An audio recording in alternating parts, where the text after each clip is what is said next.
Welcome to Taking a Brief and Hosting Discovery Calls. My name is Dante. This is going to be a very big high-level overview of the process, I guess, of onboarding a client through your sales process and then into getting the information you need to be able to work effectively with that client. Let's get it underway. I'll share the screen and let's have a little bit of fun with the idea that sometimes things can go horribly wrong, but when you get the right details, you're certainly going a lot closer to getting that outcome that you would like to get with a client. So there's no confusion, everything's up front, you know where everything stands, and you're able to achieve all the things you want to achieve with your client in there. Now I'm just going to check that my microphone's working okay. Yes, it is. So let's get underway. Here's a quote from Stephen R. Covey, who wrote the 7 Habits of Highly Effective People. And in this update, the powerful lessons in personal change, he wrote that most people do not listen with the intent to understand. They listen with the intent to reply.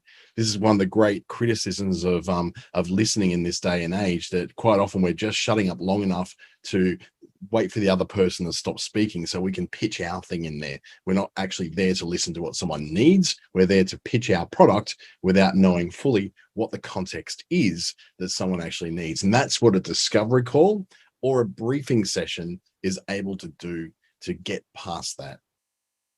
What we're going to cover today is scoping, briefing, and quoting, what they are and what each stage that onboarding of a client is and how it's vital to get the one right before it so the next step is fine as well. We're going to look at what the discovery call involves and how it really helps to shape the whole client relationship. Look at how scoping, briefing, and discovery calls can really help you to know that even if you want to work with a potential client at all, because sometimes it's actually easier to say, you know what, I don't actually want to do this job after all because it doesn't really fit into my area of expertise. This is brought to you by Business Station and the Australian Small Business Advisory Services Digital Solutions Program, delivered by the Australian Government through AusIndustry and partnering with Business Station in Western Australia, Regional Development Australia in Brisbane, and Treaty Business Consulting in the Northern Territory. This is being recorded right now and will be available a little bit later on today through YouTube, through both the YouTube channel of Business Station and my own one. Just look for my name, Dante St James, which is this guy. So my background is that I've worked in psychiatric medicine originally. That's where my original qualifications were and where I studied first through the University of Western Sydney.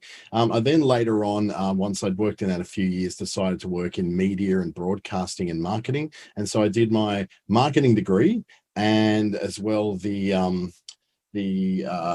what am I thinking of my master's later on in business information systems and marketing as well. Worked extensively with the Chartered Institute of Marketing through their diploma courses and through TAFE New South Wales as well. I work with Facebook Australia and New Zealand as a lead trainer digital marketing associate and providing consultation to businesses on their behalf in media planning, media buying, creative structure, community engagement, all that kind of stuff. And I'm working with a bunch of other government and non-government programs as well. So what does a basic customer onboarding process look like? A basic onboarding process kind of looks like a scoping initially, where you're finding out, I guess, the world you're trying to work within, they call it the scope you're working in, is what is in the view of the things that you're going to do, the work you're going to do, and what the client needs.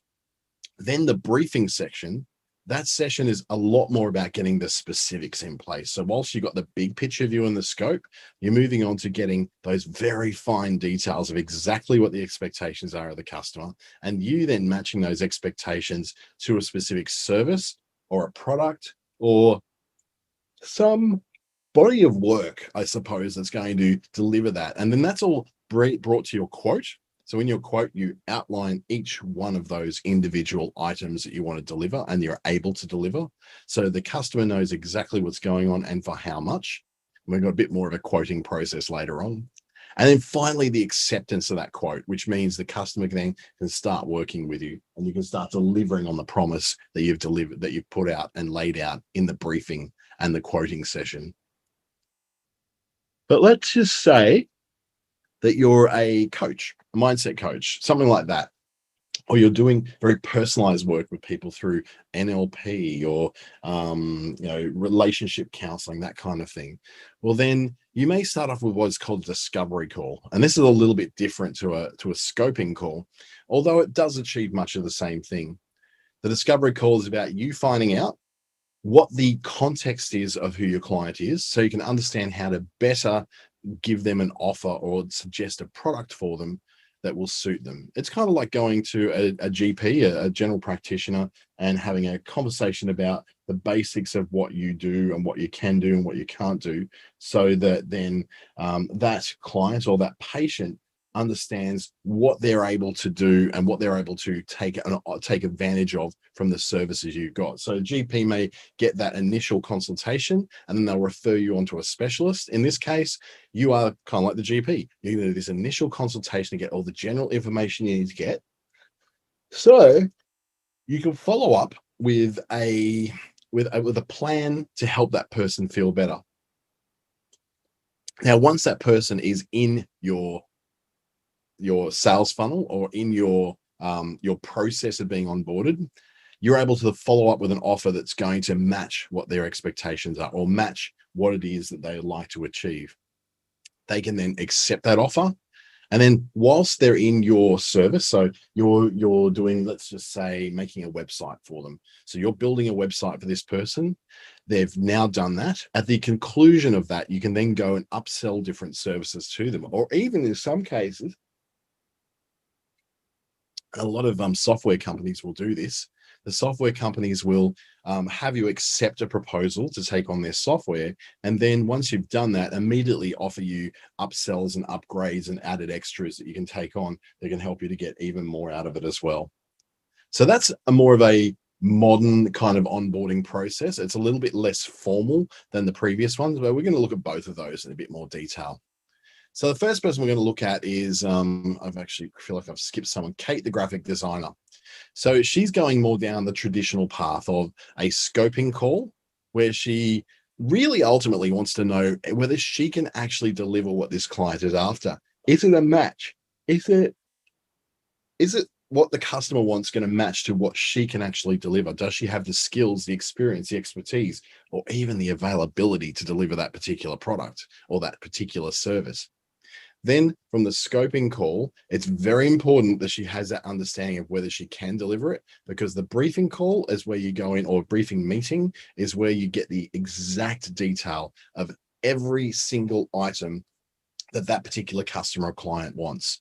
This is where you go into a lot of detail, where you're asking lots and lots of questions, and some of them are going to seem silly. And sometimes you may have some issues where I guess a person will think that they are, maybe that they are repeating themselves a lot. A client can feel like they are being asked silly questions, but the idea here is to get past any possible misunderstandings so that it is abundantly clear and abundantly obvious everything you need to carry on to the next step. Because when you do your quoting, unless you have all those details absolutely spot on, you're not going to quote for the correct thing. The customer will become more frustrated, and you probably have to have more calls to then rebrief, or even go all the way back to the beginning and scope the whole thing out again to see if you are actually able to deliver what they're after, or whether you're just trying to fit a square peg in a round hole. Then, of course, you're off to the acceptance, where the client accepts Kate's quoting or proposal and the terms of the work she's going to do as well. In the case of Tuan, who is our mindset coach, he can start with a discovery call that helps him to understand what the outcome the client would like, in the context of the world that the client lives in, the context of what their expectations are, to understand a lot of those more personal things. To say is like, okay, is this person actually got the money to pay for this? Does this person actually have the internal resources to be able to absorb change in their life? Then we're going to follow up with an offer by creating an offer that refers to what the client wants to gain. So all the information we got out of the discovery call now comes in with the offer, or it could be a quote, or it could be a proposal, but usually it's just a product that says, this is the course, or this is the product, or this is the process I want to go through with you, and here's what I'm offering. The client then accepts that offer, and the work begins. And then once that's all in place, then you've got the ability for for Twan to be able to offer new options onto that. So it'd be, so for instance, if they've set up a monthly set of coaching calls where Twan's going to take this particular client through the process of learning to become a more confident at what they do, then Twan may upsell and say, look, what we need to do to move this faster is to do fortnightly calls. And so the original offer has changed from monthly to fortnightly. And so then another, I guess, offer is put out there that the client then accepts. And then we go back in that cycle. And that may jump up and down in terms of what the offer may be. There could be, in the case of someone like a naturopath, where there's supplements that are developed and herbal remedies. It may go from just having consultations to then having products added onto that as well. Or it may even be that Twan's saying, here is a piece of software or an app that you can buy through me that will enable you to track your mindset and to track your success as you're learning and developing through that process. So step one in all of this is what we call the scoping or discovery call. And these things are a little bit different from each other, but they're a little bit of a different approach depending on the kind of business you're running and the kind of outcomes you want to get from each of those calls. Just a little prompt here too on the way. We've got a few people in the room today, so if you've got any questions you'd like to ask along the way, just pop them in the Q&A or in the chat window. I've got both of those open, so I'm more than happy to answer questions along the way, or we can wait to the end, whatever you prefer to do, and hopefully we'll be finished in around about another 30 minutes. So we've got time to sort of get away, stretch our legs, have a bit of lunch, and then go into the next great webinar that's going to happen with Julie, who's going to be teaching us a lot more about resilience in our lives. So let's look at scoping and discovery calls. Scoping call, or a scoping meeting, if you like, is helping to understand the context in which you will work. So it's understanding, for instance, whether you're working with a construction company, whether you are working with someone who's done a certain amount of other stuff before. You get a sense of what the problem is you're trying to solve, because ultimately in business, everything that we want to be able to do is to get a problem solved for a client. If we have a product, that product usually is matched to some sort of thing that a client needs done or fixed in their lives.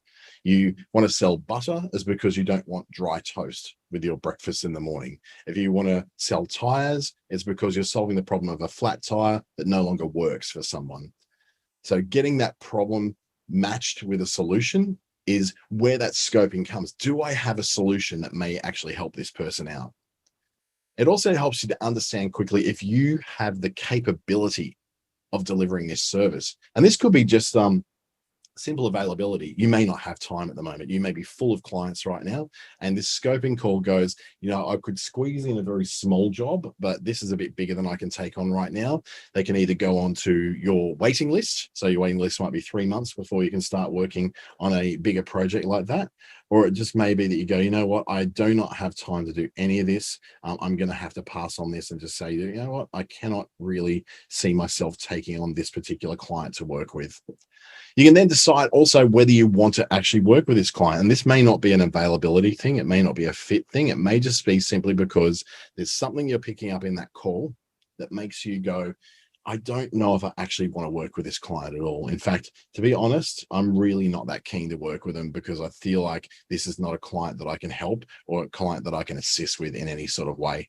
Or you just might not like them. Like sometimes you just come up against a client in a scoping call and you go, I just don't work with this guy. He seems like really angry and really aggressive, and I don't think I need that in my life. You don't have to accept every offer or every client that comes to you. I know in the early days of business, it can feel like you often just need to take anything that's going to pay, but sometimes just recall that we've all got experiences in life. We've all got limitations in life.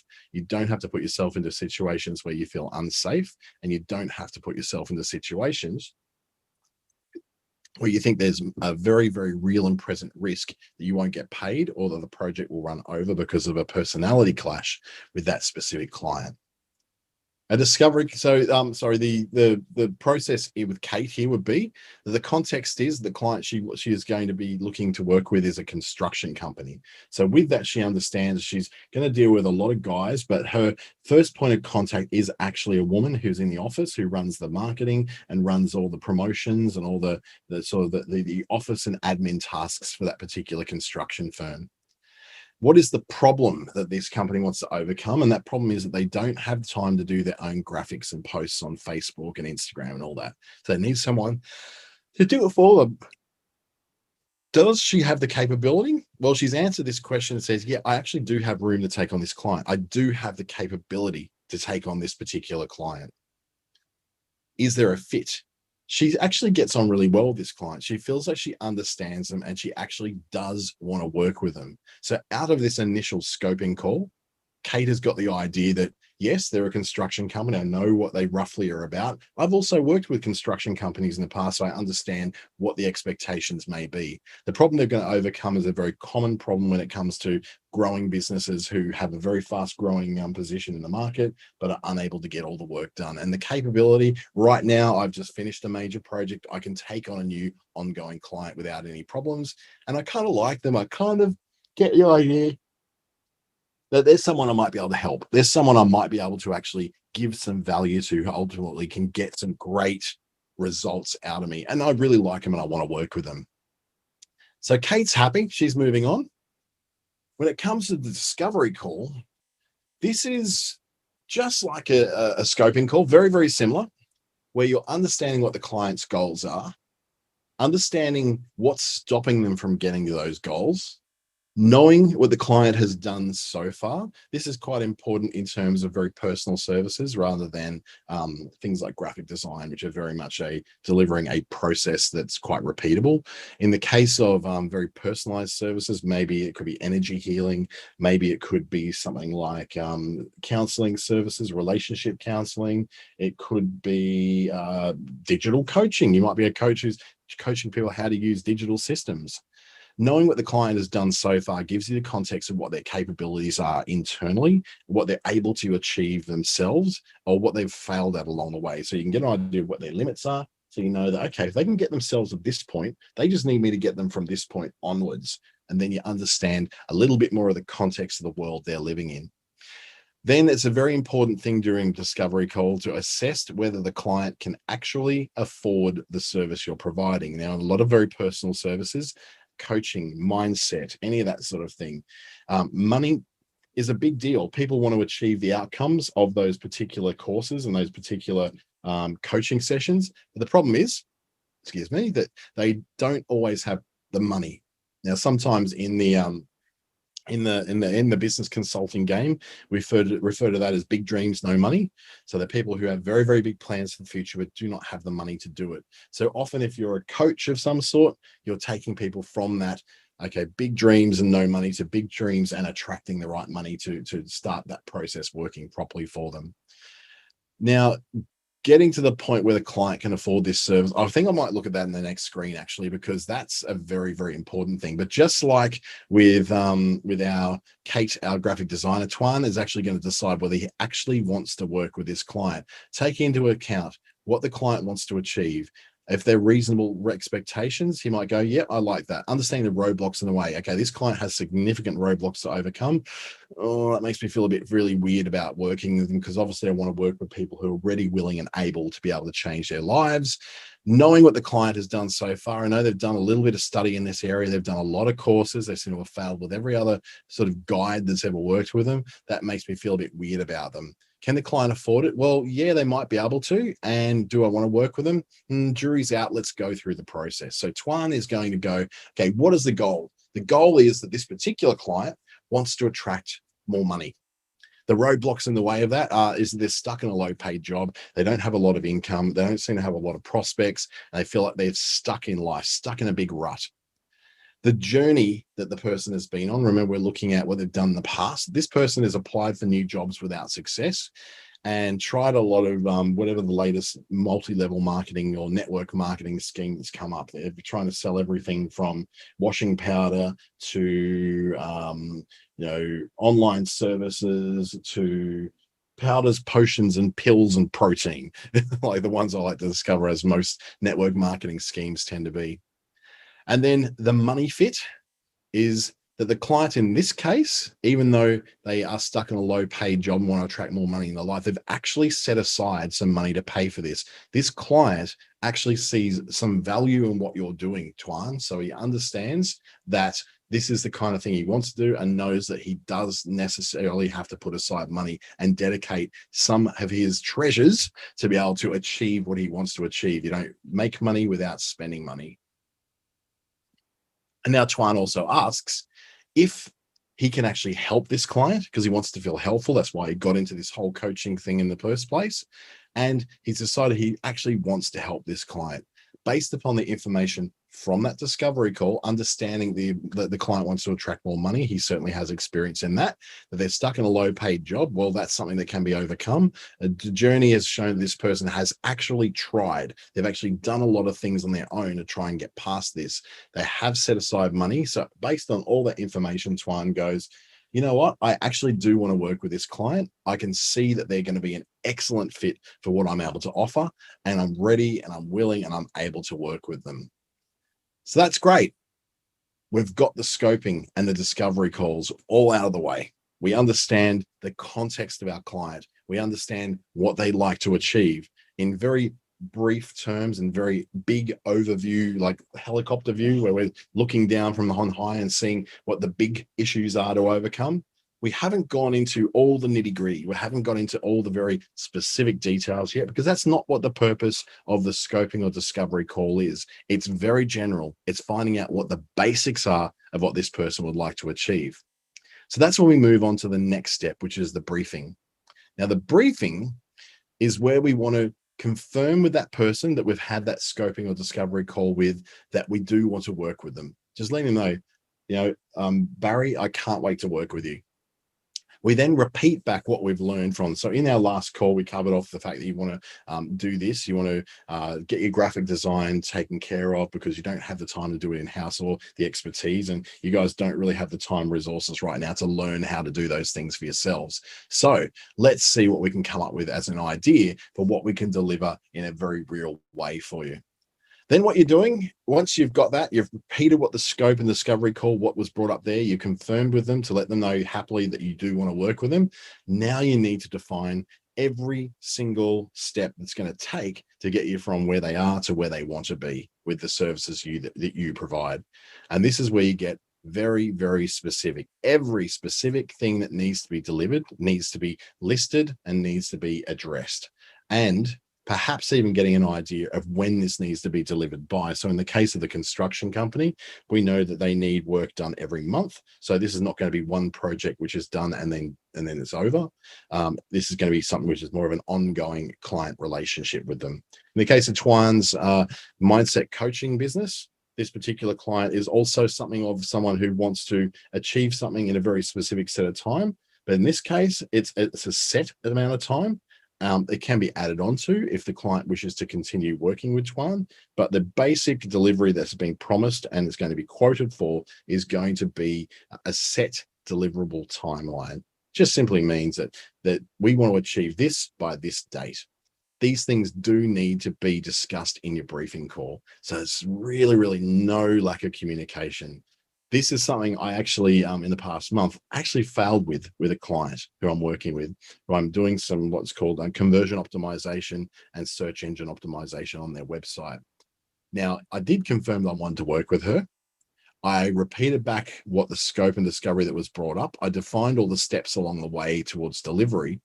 But what I didn't do is specify what the dates were for things to be delivered. So there was an expectation that this would be something which was delivered in a week or two at most. I didn't actually specify that this could actually take about 3 months of work to deliver and that should be outlined.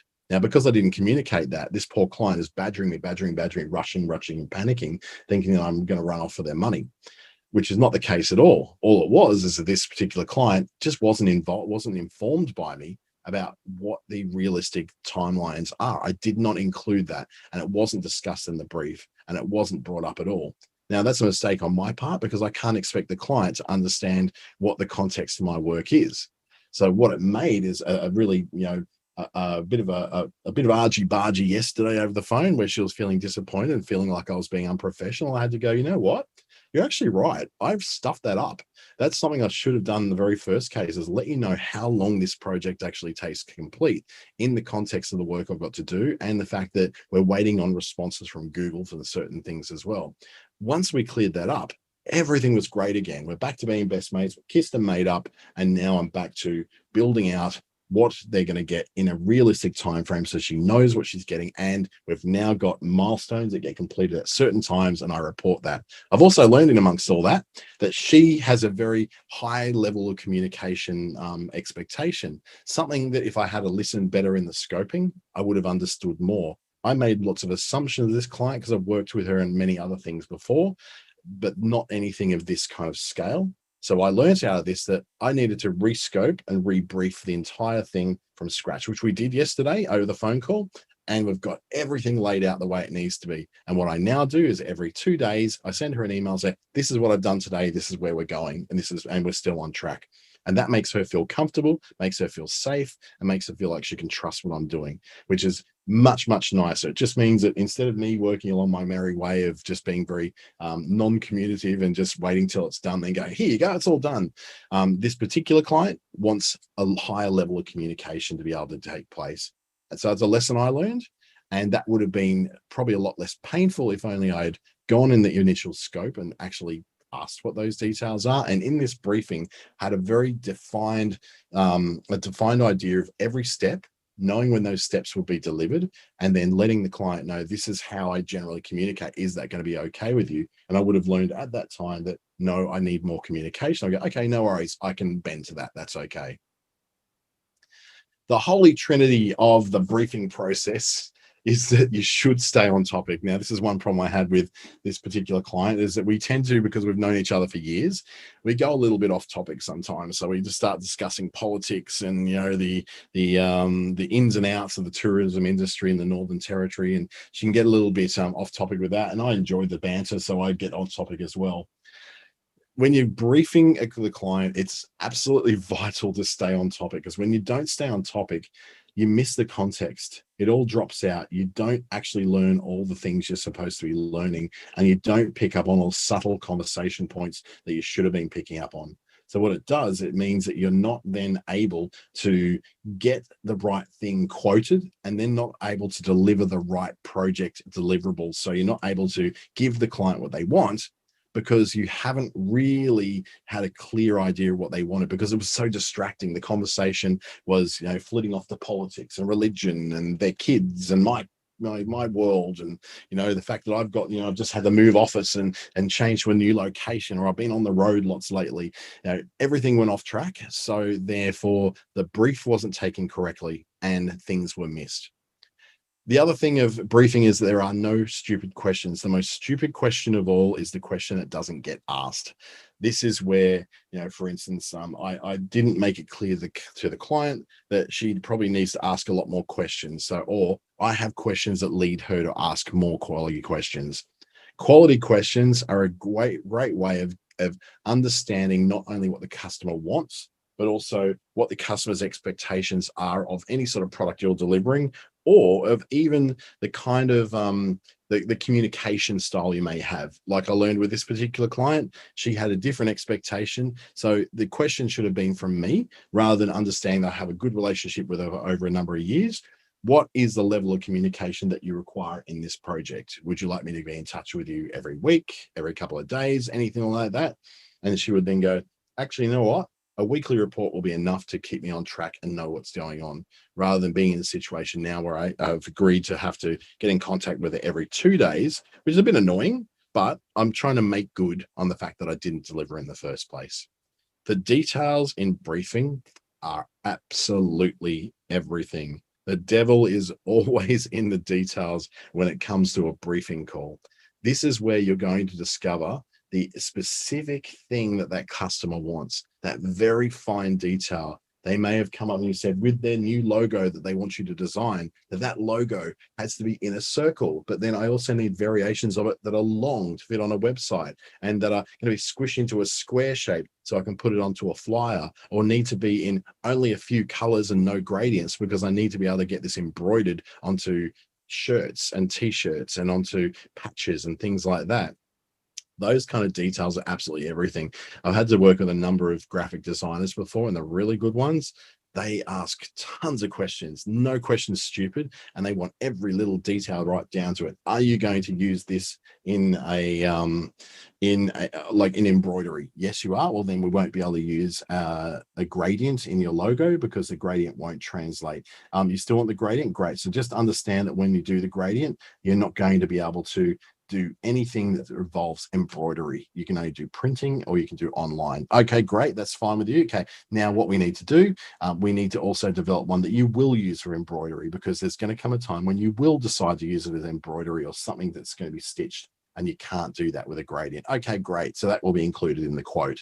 So getting down to that fine level of granularity means that nothing is missed. So then the client, with this particular client, it might be one of Kate's clients where she's working with making a logo or a brand kit for a particular client, then they will not then come back 2 years later when they need to do some embroidery on a shirt and say, oh, but you didn't tell us we couldn't use this for embroidery. Now we're stuck. What do? We have to redesign our logo. So then you've got that problem. So those details are going to cover everything. Even a client doesn't necessarily know what they don't know. They can't predict the future like you can't predict their future. So you kind of need to take them on that journey yourself during the briefing process to be kind of a devil's advocate and ask the questions that they may not have thought about, such as, for instance, do you think you'll ever need to do this, to put this on a big billboard? Oh God, no, we're never going to be that big. So if there's ever a chance for you and you win a raffle, which gives you a prize of 2 weeks of billboard presence at Perth Airport, will you have something that's going to work for that? Oh, never even thought about. I guess we probably should, shouldn't we? And then you get, okay, now you got a far better brief of what the client requires, what they know they require now, and what the things are that they may require in the future but don't actually realize it. Some common mistakes that get made along this process is we're often trying to fit square pegs in the round holes. So in the briefing process, we're so desperate to get this client on board and working with us that we'll often, try to force them into a particular product that we have predefined for them. So we go, okay, this is my particular service that I provide, and I do this, and this, and it's this much. And you go, well, this is not really what they're after, but this is what I prefer to do. So therefore, I'm going to try and jam that square peg in the round hole and get them to sign the dotted line for something that they didn't actually ask for. It doesn't address all the concerns, but it makes it easier for me. That is going to just cause you so many problems down the track. If you can't deliver what they want to deliver, or you're not willing to deliver what they need delivered, then don't offer to deliver it to them, only to just squeeze them into what your regular product is. It's going to make a very unhappy customer, and it's ultimately going to give you a bad reputation as well. Thinking about what's mandatory and what's flexible. Now, this is really interesting because just because you want to be able to work with a client doesn't mean you have to necessarily be able to deliver every single item that they want delivered. And that's what the briefing call and briefing meeting is all about, is working out what it is in their requirements that they absolutely simply must have, and the things that they're kind of flexible on. There may be some things that they can go to someone else to do, and there may be there might be some some sort of way, I guess, of you working with someone else to deliver, or you saying to them, look, I can't do this, but if you go to this person, they can do it. So there's sometimes that kind of flexibility needs to be discussed. So just about every major kind of every kind of major project, I guess, when it comes to software, even construction, decorating a house, painting the interior of a home, interior design, anything that involves complex moving parts and lots of different things happening, even right down to someone who's a wedding planner. My God, there's some moving parts in those people's jobs. I could never do it. It's far too much dealing with emotional people for me.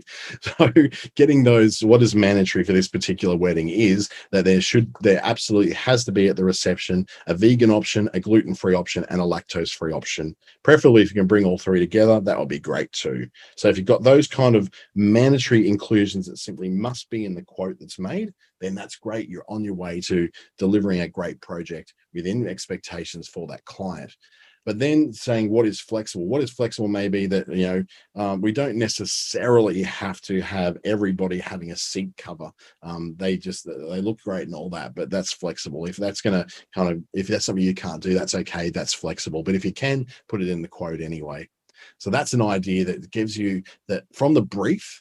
You don't just work out what they want, you work out what is mandatory that they cannot budge on, and what are the things that they kind of got a bit of wobble room on as well. And then there's the magical thing that I call scope creep. Now, the good thing about scope creep when it comes to the briefing is that you've at least nipped it in the bud before you've actually started the project. I have lost count of the amount of projects I've worked on, which started off as being, this is what I'm going to deliver. This is what I can deliver. This is what I want to deliver. And then a month into the project, now they're going, can we also have? And then the whole thing blows out and it becomes a big mess because none of those things were particularly well defined in the early stages. We call that scope creep. A scope creep is where the scope starts here, but then it kind of creeps a bit over here as well, and then grows a bit over here, and then grows a bit over here. Before you know it, you're going from this size project to this size project. It's gigantic and becomes a hell for everybody involved in it, because what you originally thought you were doing is now no longer what you're doing. And this happens with websites. It happens with graphic design. It happens with people who are working in things like building projects, with like anything where you don't build a house, for instance, and you start, this is exactly what I want. This is what you're going to get. Great. Okay. Oh, look, halfway through, we decided we want to change the bathroom and make it bigger. Dude, you can't do that. We've already got the structural stuff in place, but I want it. And that's not how it works. So scope creep is a real big danger in any project, and the ability to be able to nip it in the bud before you start the work is what you want to do right here in this briefing session, to make sure that you grab those things that are not quite well defined and get them really well defined. So let's look at Kate, the graphic designer, when it comes to the briefing that she's going to go through with her client. She confirms up front, so I'd love to work with you. She repeats back what this particular client that he wants to, he just hasn't got time to do his own graphics and post, and says, look, my understanding from when we had our scoping call before is that, yes, you don't have the time to do the graphics and post, but you still want to do them. You see importance of it, and it's part of your marketing plans and your strategy. Great. We know that that's going to work. So what we're going to do is we're going to, here's the things that I want to get from you, that we understand exactly what it is you need every month when it comes to graphics and posts. Is it an ad hoc thing? Is it something where you want to pay a certain amount per month and I'll just do all your work for you? Or is it going to be like a project by project basis where I quote on individual things and then I come back and say, yep, you want to do that? Here's the quote. And then we go and do those individual pieces of work. So that you define the terms of engagement from that briefing meeting, so she knows exactly how this person intends to pay, the fact that they are wanting something on a more ongoing basis where they can keep delivering new things for him all the time, and also then understanding how they like to be communicated with. When I put this together, I guess it was very fresh in my mind about my previous communication failure with my client. So it made me think that, yeah, how would this particular client like to be communicated with? Do you want me to call you every time I need to get an approval for something, or will an email just do? Oh yeah, just send me an email because I can get to it when I can get to it. Okay, great. So if I don't hear back from you within 24 hours for something that's due on the next week, what would you prefer me to do? Yeah, definitely call me then. Great. Okay, so I confirm that. So what we're going to do is I'm going to email you for approval for things, and then if I don't hear back from you within 24 hours, I'll then call you to get that approval fast tracked. Yep, that's what I want. Great. So Kate now knows that that's going to go into her client terms of service, or into her quote or her proposal, that the terms of exactly what's going to be delivered, the schedule of how they're going to be delivered, how they want those things invoiced, and how she can communicate with that client are all firmly entrenched into this proposal she's going to put before them before she even starts doing any work for them. It's so important to get all that defined so you don't get halfway down the track and the client's going, but you said, but I thought. No assumptions. We do not want assumptions. Assumptions are the mother of all messes. So we don't want assumptions. We want everything to be defined and agreed to, so everyone knows where they stand, everyone knows what they're going to get, and everyone knows the terms of engagement with each other. Twan, the mindset coach, does a similar thing. He looks at confirm. I'm so looking forward to working with you, as he's talking to me about this person he wants to work with who wants to earn more money. I'm going to repeat back that, yeah, you want to attract more money in life and you've tried all these things you've tried to do. It shows that you're really, really, really capable and willing to learn something new. So that's really great. We also worked out that you had some money put aside for this. So this is really good. So what I wanted to find now is how much time you can dedicate to this. Now we know you can afford it. How much time can you dedicate it to it? Like, are you willing to give this a weekly thing, a monthly thing, a fortnightly thing? You want to do it monthly? Great. Okay, that puts it into a certain price range. So now Twan knows how to quote for this and put together an offer for the particular services that he does. And then it'd be, how do you like to be communicated with? Do I need to send you a reminder of our sessions via SMS, the day before, or would you prefer something the day of or a week before? How would you prefer to be reminded? So for those who are in the sort of the consulting industry, the personal services industry, alternative medicines, massage, anything that involves seeing people in person and delivering a personal service to them, the terms of communication are absolutely vital. I do a lot of individual coaching with a lot of people, and I need to have some way of figuring out how to remind them that we have a session, because I've got it in my calendar, they've got it in their calendar. I live in my email. They don't necessarily live in their calendar and email. So what they need is someone sending them a message to remind them the day before of when their particular appointment is. They go, okay, you've got an appointment then? Fantastic. We know when that is. We all agree when it is. So nobody's arriving late and nobody's missing out on the things they should be getting in there. So those communication standards, I guess I've really, really shined it out with Kate. It's so important to understand what a person's expectations are of communication when it comes to the work you're doing with them. Now, at the end of the brief, you want everything you need to form what is an accurate proposal or quote, which means every fine detail, cannot say that enough. Every little detail is there ready for you to form what you need to form a very accurate proposal or quote that contains all the things that the client wants and everything you've discussed. So when it comes to proposals and quoting, what are we looking at? A quote and a proposal are very, very similar.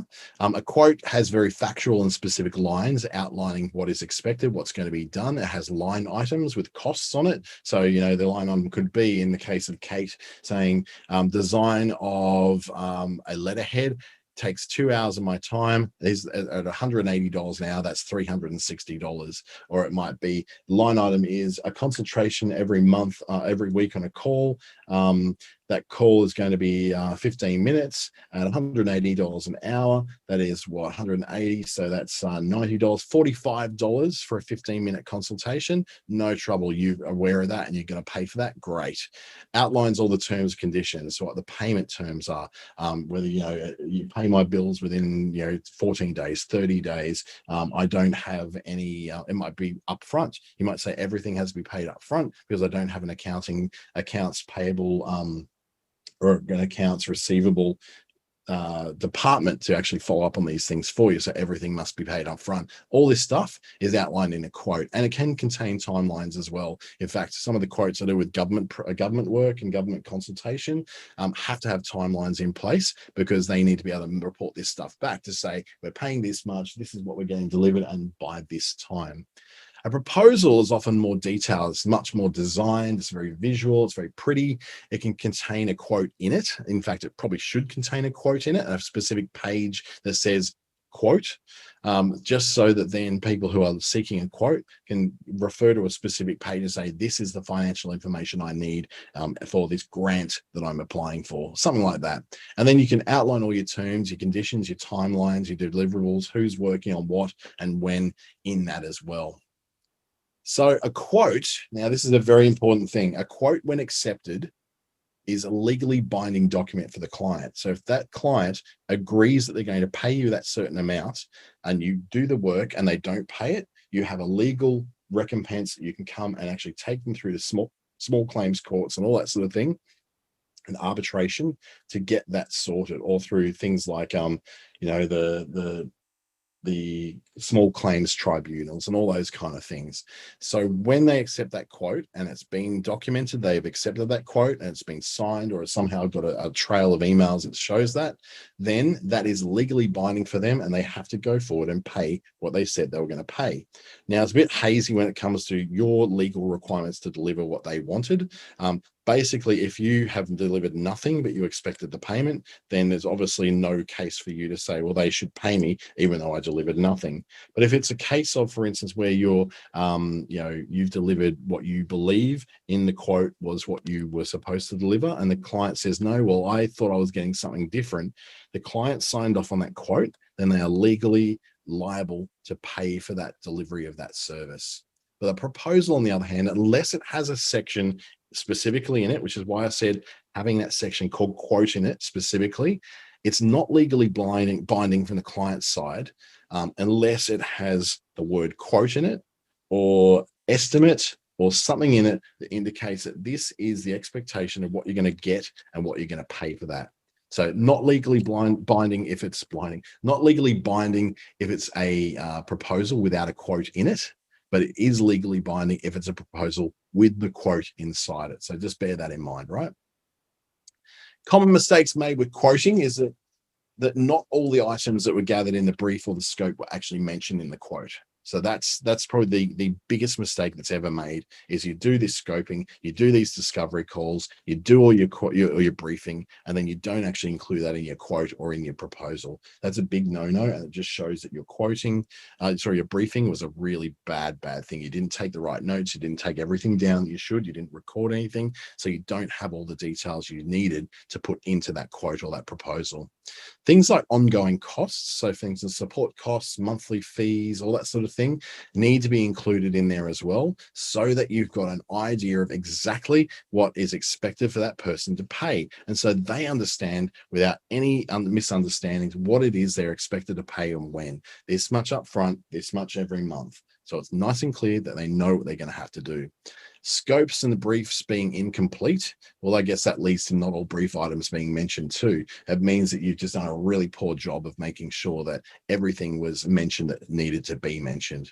And there's also no mention of what the extra costs may be. So if there's extra costs such as a monthly fee, or extra costs such as that may come up, such as if you're buying software that's in US dollars and the exchange rate fluctuates wildly, that those costs may go up and down. Just a little tip on that. If you are doing something like that, I always charge what's based upon a very low exchange rate. So I just go, if it's currently 70 cents, I make an allowance that allows me to charge on that at around about 65 cents in the dollar. So that way I'm definitely giving myself wobble room. So if the Australian dollar does go up, I'm making a little bit extra. But if the Australian dollar goes down, I give myself 5 cents wobble room with which to have that vastly go backwards and forwards. And the money markets don't usually involve, very vast swings in the value of money. They're usually quite incremental. So it'll go from 67.2 cents US cents to maybe 67.0 cents per US dollar.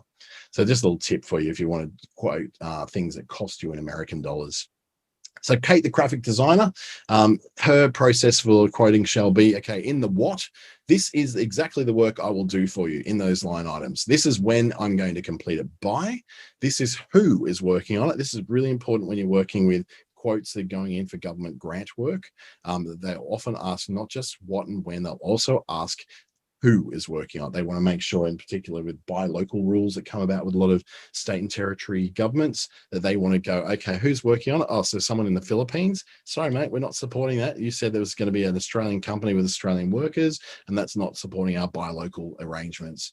And then the how much this is how much exactly all this is going to cost. So at the start, what, when, who, and how much is what's going to be included in that quoting process. Then we move on to Tuan, the mindset coach. Now, Tuan is going to do the same thing. What, when, who, and how much. This is the service I'll be providing. This is when our sessions are going to be. This is who you'll be working with. And this is how much it will cost per session. This is your chance to ensure that you have everything down in exactly the right way where expectations are going to be met. So that brings us to the end of this particular session. Thank you so much. If you'd like to discuss anything more about discovery calls and briefings and the quoting process or the custom onboarding process, it's going to be vastly different for every single different kind of job, every single kind of business, and every single different industry. You're going to have a very different way to what I would have. But if you'd like some guidance on that, you can get in touch with Business Station and book what we have as the ASBAS Digital Solutions Advisory Service. So you're able to then have someone one-to-one talk to you about these things. It could be me, it could be one of the others. You have the choice of going through the list of advisors, reading their bios, and see who it is you would like to work with right now. So go to businessstation.com.au for all that information. Here's my details. Get in touch with me through Dante at treaty.com.au. I thank you very much for joining me. I hope you got some stuff out of this, and I hope that you will go on to continue to spend a bit more time working on your business rather than just putting all your time into working in your business. Have a fantastic week, and I'll see you again soon.